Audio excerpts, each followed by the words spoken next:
الشيطان الرجيم. Assalamualaikum, waalaikumsalam warahmatullahi wabarakatuh. Mohon izin bertanya Ustaz Adi. Baik, silakan.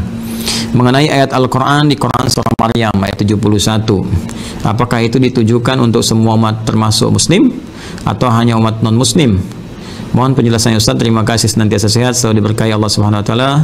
Untuk Ustaz Adi beserta keluarganya dan timnya. Assalamualaikum warahmatullahi wabarakatuh. Semoga Allah memberikan kemuliaan lebih dari apa yang Anda sampaikan kepada kami, menjaga Anda dan berikan hidayah dan taufik kepada kita dengan penjagaan yang terbaik. Saudaraku dan saudariku dimanapun Anda berada, ini ayat sering kali digunakan sebagai klaim paling favorit, khususnya oleh karangan orientalis juga misionaris, sering dipakai, ditebarkan dan memberikan kesan bahwa ada nih Islam ini agamanya tidak memberikan apa-apa, nggak memberikan manfaat, karena nanti percuma juga masuk Islam, karena ada satu ayat di Al-Quran, yaitu Quran Surah 19 Maryam ayat 71 yang mengatakan semuanya pasti akan ke neraka, jadi nggak akan selamat, sehingga itu perlu juru selamat.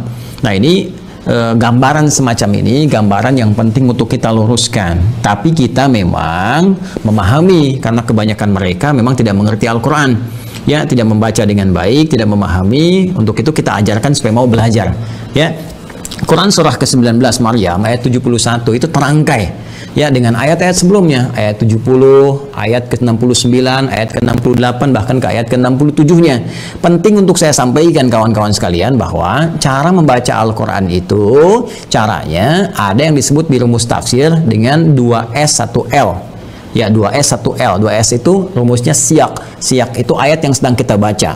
Ya, misal kita sedang baca nih Quran surah Maryam surah 19 ayat 71. Kemudian kita lihat lagi setelah siyak apa? Ya, sibak. Hubungan dengan ayat sebelumnya. Ada nggak korelasinya? Apakah ini satu kesatuan? Ya, dari ayat sebelumnya nyambung nih, mengisahkan tentang kisah tertentu. Ini loh, muaranya seperti ini. Atau dia berdiri sendiri, cuma satu ayat aja itu. Itu maksudnya gitu kan? Nah, kemudian ada lihaq. Lihaq itu dengan ayat setelahnya, ayat 72-nya, ya, kemudian sampai seterusnya sampai ke An-Nas. Bahkan nanti ayat 71 nyambung dengan ayat 70-nya, dengan sebelumnya sampai dengan Al-Fatihah. Kemudian digali lagi sampai dengan ke An-Nas. Jadi nggak bisa kita melihat satu ayat misalnya satu ditafsirkan begitu. Nah, sekarang kita cek dulu teman-teman sekalian. Yuk, bahkan dari ayat 67, 68, 69, 70 sampai dengan 71, bahkan 72-nya kita bisa cek di dalamnya. Nah, ini rangkaian ayat ini sedang mengisahkan orang-orang yang sangat ingkar kepada Allah dalam kehidupan dunianya. Bahkan di ayat 69 yang tegas Allah mengatakan tsumma lananzi'anna min kulli syi'atin ayyuhum ashaddu 'ala ar-rahmani 'itiyya. Ya, kata Allah, kelompok-kelompok yang keras ini saat di dunianya ini, yang keras membangkang kepada Allah, menyalahi perintah-perintah Allah Subhanahu wa taala, bahkan kalimatnya begini, indah sekali dalam Al-Qur'an. Ashaddu 'ala ar-rahmani 'itiyya. Ya, Allah telah menyampaikan kalimat diksi yang sangat indah, yang sangat luar biasa. Ya, thumma lananzi'anna min kulli syi'atin ayyuhum ashaddu 'ala ar-rahmani 'itiyya. Sebelum sampai ke ayat 71-nya. Ya, Allah menyampaikan di ayat 69-nya, ya. Pertama ada diksi Ar-Rahman. Ya. Rahman itu kan sifat kasih yang tanpa batas diberikan bagi setiap hamba, ya, yang menghambakan dirinya kepada Allah sepanjang masih punya waktu kehidupan di dunia. Jadi masih umum nih, universal. Sifat Rahman Allah yang memberikan setiap hamba punya nafas, ya, punya rezeki yang Allah tetapkan, ya, punya kesempatan untuk sembuh saat sakit. Itu universal. Ya, non-muslim kalau sakit bisa sembuh, kalau bekerja bisa kaya, kalau belajar bisa pintar. Itu sifat Rahman Allah diberikan dengan hukum universal kepada setiap hamba. Ya, termasuk kepada orang-orang Islam yang mendekat, meningkatkan kebaikan dan sebagainya, itu mencakup keseluruhannya. Ya, nanti ada rahim, sifat spesifik rahim, rahmat yang diberikan oleh Allah dalam nuansa akhirat kepada hamba-hambanya yang mau bertakwa, yang mau beriman, mau meningkatkan amal soleh. Rahmat Allah dengan sifat rahimnya mengantarkan hamba-hamba itu ke surga. Rahman Allah saat di dunia diberikan pada semua kalangan untuk mau mendekat kepada Allah, termasuk memberikan pemberian taubat bagi hamba yang mau taubat dan hidayah bagi hamba-hamba yang mau kembali kepada Allah Subhanahu wa taala. Jadi kalau ada orang pernah bergeser jauh dari Allah, ingin balik lagi, taubat dia, ya, kemudian syahadat kembali, itu mendapatkan rahmat Allah dengan sifat rahmannya. Nah, Allah sudah mengatakan di ayat ini, kata Allah, perhatikan, hei, aku ini Rahman, telah memberikan kepadamu segalanya sebagai bekal kehidupan saat engkau di dunia. Ya, engkau sakit, aku sembuhkan. Engkau berbuat salah, aku maafkan. Engkau mau taubat, aku terima taubatmu. Engkau mau istighfar, aku ampuni. Engkau butuh, aku berikan jalan. Saat kau sulit, aku mudahkan. Tapi dengan semua pemberian itu, engkau begitu keras. Ya, asyaddu 'ala rahmani 'itiyya. Ada kalimat asyad. Allahu akbar. Ada kalimat 'itiyya. Ya, ini kan pembangkangan yang sangat luar biasa. Ya. Jadi kasih yang Allah berikan begitu dalam itu dibalas dengan pembangkangan yang sangat keras. Ya, sangat dahsyat. Bahkan sampai menuduh Allah Subhanahu wa taala, ya, sampai melecehkan Allah Subhanahu wa taala. Ya, ketika bermaksiat kan melecehkan Allah, ya kan? Ketika bermaksiat kan menentang Allah, sampai menentang Allah. Ya, Allah bilang jangan mencuri, mencuri, kan menentang namanya. Jangan berselisih, berselisih. Jangan gosip, gosip. Ya, coba lihat, bahkan menuduh Allah. Ada yang mengatakan Allah punya anak, Allah punya syarikat, Allah punya macam-macam, gitu kan? Nah, itu kan dahsyat. Kata Allah, ini saya sudah berikan sayang, diberikan kesempatan untuk kembali kepada Allah, masih bersikap seperti ini. Dan dia memilih bertahan dengan keburukannya sampai wafat. Ya, sampai wafat. Itu Allah buka, saking sayangnya Allah diberikan kesempatan. Ya, sampai nyawa belum sampai ke kerongkongan, masih ada peluang untuk taubat. Dibuka seluas-luasnya. Bahkan diturunkan Quran surah ke-39. Quran surah ke-39 di ayat 53. Az-Zumar ayat 53. Qul ya ibadiyalladzina asrafu ala anfusihim la taqnatu min rahmatillah. Tuh. Qul ya ibadiyalladzina asrafu ala anfusihim. Katakan Muhammad SAW kepada setiap hambaku yang pernah berbuat israf. Israf itu berlebihan, lebih. Jadi udah nggak kerukur lah. Ya, kalau dalam konteks keduniaan misalnya, ya, ke pernikahan prasmanan sampai nambah 9 kali, itu israf. Ya, ada israf dalam berbuat dosa. Mohon maaf, bukan cuman bohong, sombong, ya, dan macam-macam. Jadi kalau orang lain pernah berbuat dosa, dia kayaknya belum cukup. Nah, itu israf namanya. Kata Allah, dalam setiap perbuatan dosa pun yang engkau kumpulkan, selalu ada jalan dan secercah cahaya aku berikan supaya engkau mau kembali. Jadi sebelum nyawa sampai ke kerongkongan, karena itu diperdengarkan. Ya, ada adzan, ada suara-suara kebaikan, orang baca Quran. Kok tiba-tiba lewat masjid, padahal Anda bisa lewat jalan yang lain. Kenapa kok lewat masjid? Kenapa kok tiba-tiba mampir ke ceramah ini? Anda ditugasi jadi bazar misalnya, tapi mampirnya ke ceramah ini. Ya, kok tiba-tiba bisa datang gitu kan? Kok tiba-tiba bisa Anda klik yang muncul tausiah, klik yang muncul status kebaikan. Itu kan hidayah namanya, jalan. Kalau Anda mau kejar, Anda mau dapatkan, diberikan oleh Allah petunjuk. Tadi saya katakan rahmat Allah yang diberikan dalam konteks keduniaan yang sangat luas disebut dengan Rahman. Rahman ya Rahman, Rahman ya Rahman ya Rahman. Qul Allaha awid Ar-Rahman. Quran surah ke-17 ayat 110. Ya, panggil Allah, panggil Ar-Rahman untuk mendapatkan rahmatnya. Kata Allah, jangan putus asa. Ya, tapi orang-orang ini mempertahankan keburukannya sampai dia wafat. Ya, kalau sudah wafat, tidak ada jalan lain. Keadilan Allah itu harus berlaku. Ya, keadilan Allah harus berlaku. Maka apa yang terjadi pada orang-orang semacam ini, maka akan dikumpulkan nanti saat hisab, dikumpulkan dengan para setan-setan yang membangkang. Ya, karena ayatnya jelas mengatakan, ya, lanahsyurannahum, kami akan kumpulkan mereka wasyayatin, dengan para setan-setan yang membangkang di ayat sebelumnya. Ya, maka dikumpulkan mereka itu, setan kan membangkang. Ya, setan membangkang, menggoda anak cucu Adam, bahkan bersumpah ya di hadapan Allah Subhanahu wa taala akan menyesatkan anak cucu Adam, memberikan angan-angan kepada mereka. Quran surah ke-4 An-Nisa, ya, dari ayat 116, 117, 118 sampai dia mengatakan, ya, ketika Allah mengatakan la'anahullah, qala la attakhidanna min ibadika nasiban mafruḍa wa la udhillannahum wa la umanniyannahum. Kami akan sesatkan mereka, berikan kepada mereka angan-angan dan sebagainya, gitu kan? Nah, ini dikumpulkan bersama para makhluk yang pernah bermaksiat, kalangan iblis, kalangan setan-setan, dan orang-orang yang semacam ini yang terpedaya dalam kehidupan dunianya dan nggak mau tobat, mempertahankan keburukan. Itulah yang digiring kemudian untuk mendapatkan keadilan Allah Subhanahu wa taala dengan perbuatannya, dan kemudian mereka dikumpulkan dan masukkanlah ke dalam neraka jahanam sebagai akibat dari perbuatan mereka dengan keadilan Allah Subhanahu wa taala. Allah memberikan kesempatan sampai titik akhirnya.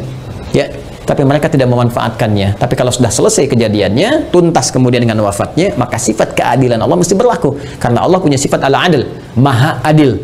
Ya, maka dengan sifat kemahaadilan ini mesti diberlakukan keadilannya. Bagi yang baik dapat balasannya di surga, ya, kebaikan-kebaikan rahmat Allah. Bagi yang salah, apakah dia punya iman atau tidak? Apakah punya bekal kebaikan atau tidak? Karena kunci kebaikan di akhirat itu iman dulu. Ya, awas, beda, jangan lihat konteks dunia, karena timbangannya beda antara dunia dengan akhirat. Semua punya mekanismenya, semua punya aturannya. Dunia apa saja bisa Anda kerjakan sepanjang Anda mau berkreasi. Akhirat punya aturan tersendiri. Maka kunci kebaikan disebut dengan iman. Pertama dilihat ada iman atau tidak. dari imannya ini ada kebaikan atau tidak. Kalau dia beriman, berbuat baik, ternyata berbuat salah juga, maka perbuatan baiknya akan menutup yang salah-salahnya dulu. Kalau sisa baiknya, dapat rahmat Allah, masuk surga. Kalau seimbang, tunggu di Araf. Ya, di Araf, makanya ada surah ke-7, surah Al-A'raf. Dari ayat 45 sampai dengan 49 disebutkan kisah orang-orang yang seimbang amalannya, amal baik dengan buruknya 50%, maka mereka menunggu di tempat yang tinggi ya sampai hisab selesai. Terlihat keindahan surga, pengen cepat ke sana. Ya, tapi terdengar jeritan neraka, tak mampu melihat, sehingga mereka memohon rahmat Allah. Ya Allah, rahmatmu, ya Allah, rahmatmu. Maka Allah dengan rahimnya tadi, rahim, memberikan rahmat kepada mereka, maka mereka dimasukkan ke dalam surga setelah hisab selesai. Ya, kalau sehari berarti 1000 tahun nunggu di situ. Ya, tapi ternyata kalau jelek ini, jeleknya banyak, 50,0001%. Ini 49,9999. Maka dilihat nanti, apakah ada peluang mencintai Rasulullah, dapat syafaat, apakah dari dekat dengan ahlu Quran, apakah pernah nanti ada kaitan-kaitan, dicari sampai dia punya peluang untuk menutupi salahnya ini, sampai punya peluang. Ya, sampai punya peluang, itu rahmat Allah. Sampai Allah kemudian memerintahkan malaikat, cek lagi coba ada amalan sunnahnya atau enggak, cek lagi ini, cek lagi itu, sampai sempurna. Allah Maha tahu. Tapi untuk memberikan keadilan supaya dibuka. Ya, mudah bagi Allah mengatakan sudah nggak ada peluang, masukkan neraka, mudah. Tapi ketika Allah katakan buka catatannya, perlihatkan kepada dia, terbuka semua sehingga semua potensi kesadaran dia, pemahamannya, dan tidak ada hujah lagi di hadapan Allah karena semua dibuka dengan semua bukti-buktinya. Jelas ya? Nah, kalau dia tidak mendapatkan ini semua, maka dia masuk ke dalam neraka sampai selesai batasan kejelekannya, lalu dengan rahmat Allah diangkut dia, dimasukkan ke dalam surga. Ya, diselamatkan dia, kemudian dimasukkan ke dalam surga. Tapi orang-orang yang memang ingkar dari awal, tidak punya iman, bertentangan, kemudian bahkan mempertentangkan Allah Subhanahu wa taala, maka orang-orang semacam ini akan kekal di nerakanya seperti Allah janjikan. Karena itu kalau masih punya kesempatan, perbaiki diri kita. Dan ingat ya, kalau membaca Quran, belajar Quran, maka belajar kepada yang ahli Quran. Jangan orang nggak pernah baca Quran, dia dengar, kemudian penjelasannya. Dia aja nggak ngerti Quran, bagaimana Anda bisa mendengar tafsirnya? Ya, mendengar penjelasannya. Ini kan agak aneh cara berpikirnya. Jadi kalau ada orang-orang yang tidak beriman atau tidak mengetahui Quran, kemudian memberikan gambaran-gambaran, termasuk orang-orang liberal misalnya, ya, yang nggak ngerti Quran, nggak paham cara menafsirkan Quran, nggak mengerti kandungannya, baca Quran aja jarang misalnya kan, bicara tentang isi Quran itu nggak usah didengar. Ya, nggak usah didengar. Ya, dulu pernah ada penjelasan bahwa ini semua orang nih, semua agama berpeluang semuanya masuk surga. Ya, walaupun beda-beda keyakinan, cuma punya satu Tuhan yang sama, walaupun caranya beda-beda. Lalu seenaknya mengambil potongan ayat Quran. Diambil Quran surah kedua Al-Baqarah di ayat 62. Ya, paling kiri sebelah atas. Innal ladzina amanu wal ladzina hadu wan nasara was-sabiin. Sampai situ dipotong. Ini dalilnya nih. Orang beriman, ya, orang Yahudi, orang Nasrani, orang Sabiin, dia kan penyembah bintang gemintang dan sebagainya. Ini dalilnya, tapi dia nggak teruskan. Man amanahnya nggak diteruskan. Man amana billah wal yaumil akhir wa amila salihah. Sepanjang mereka beriman kepada Allah. Maksud Allah ingin menyampaikan bahwa semua hamba-hamba Allah ini, apapun yang ia kerjakannya sepanjang mereka beriman dan beramal saleh. Ya, misalnya tadi yang dari kalangan Muslim, ya. Kemudian dari kalangan Nasrani, dari kalangan Yahudi, dari kalangan Sabiin, dari semua, Allah nggak akan bedakan semua mereka kalau mereka mau beriman. Artinya apa? Minta dulu semua beriman.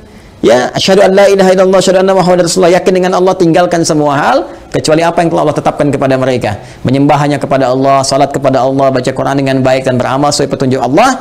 Makanya di ujungnya ada wa amilas salihah. Ya. Baik, itu penutupnya, balu lahum ajrum inda rabbihim wala khaufun 'alaihim wala hum yahzanun. Mereka dapat balasan pahala, termasuk hilang dari kesedihan-kesedihan mereka. Karena itu hati-hati ya kalau mengaji, baca-baca di di Google, di Facebook misalnya, atau di YouTube dan sebagainya, coba pastikan dari siapa Anda mengambil ilmu, dilihat. Ya, kalau meragukan ya tinggalkan, kemudian cari penjelasan-penjelasan yang baik.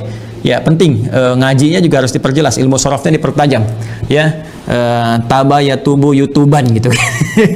Ini tasrifannya di fasbaka yufasbiku Facebookan. Nah, itu konteks kekinian yang harus diperbaiki. Jadi saya tegaskan sekali lagi, yang Quran surah ke-19 Maryam ayat 71 itu tentang menyinggung tentang orang-orang yang bermaksiat dan tidak mau tobat, yang keras pertentangannya kepada Allah Subhanahu wa taala, sampai diberi kesempatan sampai dia menjelang wafat pun tetap tidak mau bertobat. Maka muaranya adalah muara keburukan saat di akhirat, dikumpulkan di neraka jahanam bersama para setan juga yang pernah kemudian bermaksiat selama dalam kehidupannya kepada Allah Subhanahu wa taala. Itu maksudnya. Ya, itu maksudnya.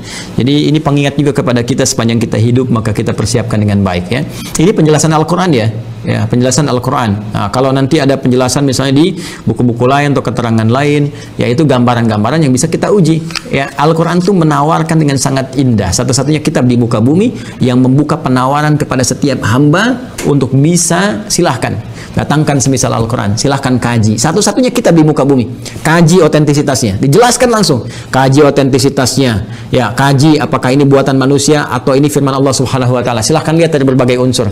Ya, dari unsur sastranya, unsur kebahasaannya, unsur isinya, muatannya dan sebagainya. Itu satu-satunya kitab di muka bumi yang membuka peluang kepada setiap hamba, bahkan menawarkan kalau nggak mampu sendiri, panggil dari kalangan jin, panggil dari kalangan yang lain. Bisa nggak datangkan semisal Al-Quran?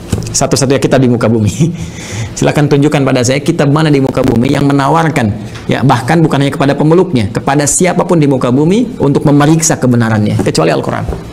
Kecuali Al-Quran. Karena itu mengaji Al-Quran harus menggunakan pendekatan-pendekatan hukum-hukum, ya, dan dasar-dasar keilmuan yang benar. Ya, Wallahu taala alam bissawab.